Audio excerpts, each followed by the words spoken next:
新北市阿东病院伫今年5月8发生院内感染，因今日也特别分享讲话经验，也讲到面对Delta变种病毒疫情当咧紧张，根据着因英国经验，上界重要代志就是爱尽量维持这个病院量能，唔好予医疗放半去。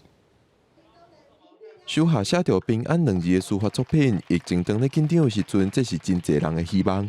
今年5月双北三级警戒，伫阿东病院捌发生过医来感染，车集因分享迄当阵的应变措施，慢分享公共卫生经验。在匡列的过程中，我们的医疗量能本来就会下载。在疫情爆发的时候，不用我们说，中央已经公告了，医疗降载。降载的时候，我们才可以腾出多余的空间。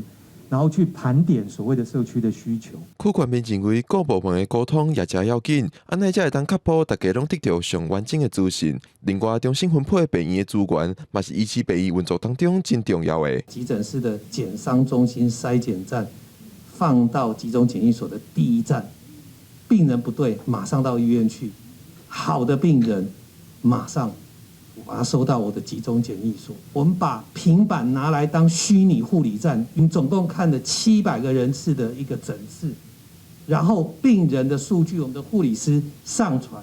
我们可以在医院的住院系统看到病人及时的状况。区块链认为，过去台湾案例较少，活伫平行时空，即马面对着 Delta 病毒，已经有过去的相关经验，会有关防疫准备。上重要的是，医治病院的能量，才有法度继续服务社区防疫。记者郭不军长随台北报道。